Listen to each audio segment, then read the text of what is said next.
الله أكبر.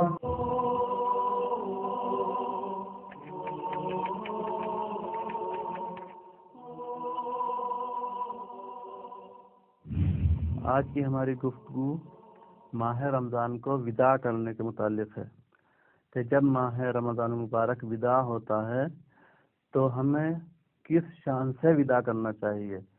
اس میں کوئی دو رائے نہیں ہے کہ ماہ رمضان مبارک خدا کا مہینہ ہے، اس میں قرآن نازل ہوا ہے، خداوند عالم نے اس کی فضیلت بیان کی ہے ماہ رمضان مبارک کی، تو اس کے استقبال میں بھی انسان کو محو رہنا چاہیے کہ جب آتا ہے تو بہت زیادہ اہتمام کرنا چاہیے. جیسا کہ ہمارے یہاں ہوتا بھی ہے کہ جب ماہ رمضان نزدیک ہوتا ہے تو ہماری مسجدوں کو مزین کیا جاتا ہے، ان کی پتائی کی جاتی ہے، تعمیر کی جاتی ہے. اگر کوئی ٹوٹی پھوٹی چیز ہوتی ہے تو یہ بہت اہتمام کیا جاتا ہے. بہت اچھی بات ہے کہ ماہ رمضان مبارک کا استقبال بہت اچھی طرح کیا جاتا ہے. اسی طرح جب یہ رخصت ہوتا ہے ماہ رمضان مبارک تو اس کے بھی کچھ احکام بیان ہوئے ہیں شریعت میں کہ ماہ رمضان مبارک کو کس طرح وداع کرنا چاہیے. تو سب سے پہلے کہتے ہیں کہ جو ماہ رمضان المبارک کا آخری جمعہ آتا ہے جس کو ہم جمعۃ الوداع کہتے ہیں، اس دن کی ایک دعا مخصوص ہے جو اس دن پڑھنی چاہیے. وہ دعا کیا ہے؟ اللہم لا تجعلہ آخر العہد من صیامنا ایاہ فإن جعلتہ فاجعلنی مرحوما ولا تجعلنی محروما. اس کا کیا مطلب ہوا؟ اس کا مطلب یہ ہوتا ہے کہ پروردگار ہمارا یہ ماہ مبارک آخری ماہ مبارک قرار نہ دینا، بلکہ ہمیں توفیق دینا کہ آئندہ بھی ماہ رمضان آئے اور ہم عبادت انجام دیں تیری.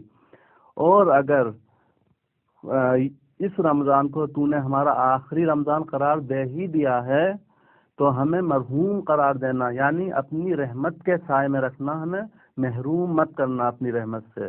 یہ دعا کی جاتی ہے کہ جب آخری جمعہ آتا ہے تو اس جمعے میں آپ یہ دعا کیجئے، خدا سے انشاءاللہ مستجاب ہوگی.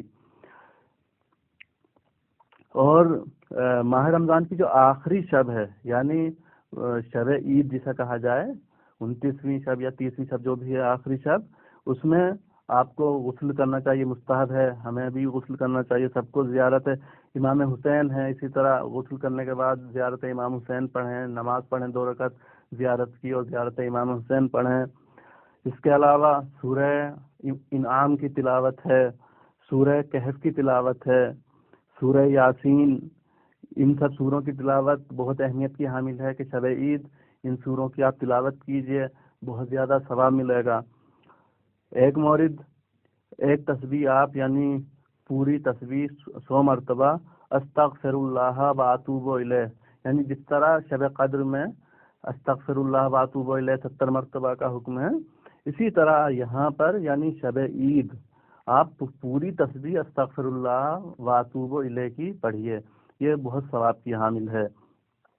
اور ان چیزوں کے علاوہ یہ تو مختصر طور پہ ہم بیان کر رہے ہیں، تو صرف اشارہ کر رہے ہیں کہ یہ چیزیں مستحب ہیں.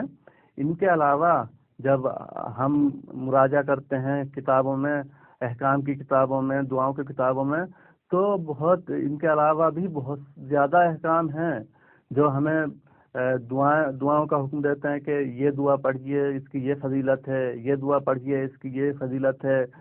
مثلا جس طرح شرح قدر میں دعائے جوشن کبیر، دعائے جوشن صغیر اور سورہ حامیم دخان، عنکبوت، روم، یاسین، ان سب چیزوں کی فضیلت ہے.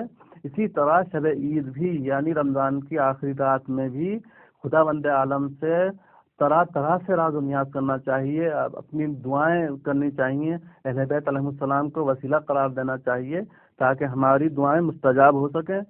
اور ان دعاؤں کو پڑھنے کے لیے یہ جو مفصل دعائیں ہیں، بہت طولانی دعائیں بھی بیان ہوئی ہیں. مفاتیح الجنان میں بھی دعائیں موجود ہیں، تحفۃ الامام میں بھی دعائیں موجود ہیں. ان کو آپ پڑھیے، بہت فضیلت کی حامل ہیں. بہت لمبی لمبی دعائیں بھی بیان کی گئی ہیں جن کو ہم یہاں بیان نہیں کر سکتے، خود کتابوں میں مراجعہ کر کے ہم پڑھ سکتے ہیں.